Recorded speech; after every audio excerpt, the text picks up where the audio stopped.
very much. Mr. Masse, you have the floor. Actually, I'm glad this point's been raised because as New Democrats, we've been opposed to a number of these takeovers. A good review of some of the ones that took place, if we remember, is we actually had lost the Future Shop to Best Buy. We opposed that. We lost Zellers, that was taken over by Target, and then Target even abandoned Canada after Zellers actually had a union, actually had above wages and benefits for their workers, and were blown out of the Canadian market altogether because of that. We opposed. Another one, which is important for Quebec, was the Rona takeover by Lowe's, which we opposed. And the market share that you mentioned, 60%, is actually getting ahead things, and I appreciate that because when you look what's left over in the market, we've got TELUS, Bell, Rogers, Videotron, and Cogeco. So you have those as the major pieces that are left in the puzzle, and a 60% threshold is possible if we don't get in front. So perhaps you can elaborate about, yes, we can't predict the future, but we can send signals to the corporations that we just can't be treated like a colony anymore in terms of Canadian consumers. It's a great example. I touched on it in the previous question, but it gives me a chance to elaborate on it. In terms of the 60% threshold, with not just in telecommunications, but also in grocery stores, with the massive amount of market share that each of these corporations now hold, if there's any additional mergers, we would see that 60% threshold being hit. And so what we're sending a message with this bill is that, no, that's not allowed.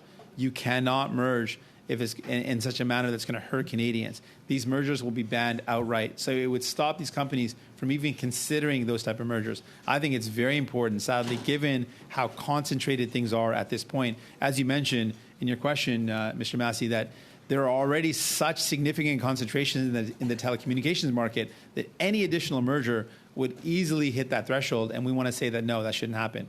And I appreciate, Mr. Massey, you going through the history of all the mergers that New Democrats have opposed, and we can see clearly again and again, both Liberals and Conservatives have allowed these mergers to move forward, have had the opportunity to oppose them and have not, and that has done bad. That has been bad for Canadians. That has done injury to Canadians, and that's why I'm putting forward a bill right now that would actually stop this from happening. And lastly, real quickly, it was mentioned about the European Union and Australia use as models because there are Commonwealth nations. And yes, the United States is close to us, but they also have antitrust laws. Do you want to touch on that, the advantage that they have of protecting their consumers than Canada does?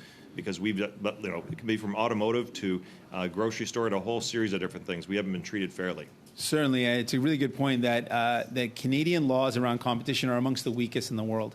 That's one of the things that we realized when we started digging deeper.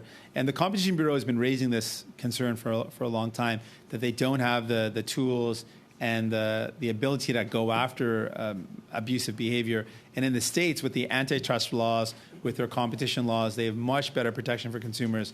We need to do a lot more to ensure consumers aren't getting ripped off by large corporations. Merci, Monsieur Singh. Monsieur Williams, la parole est à vous.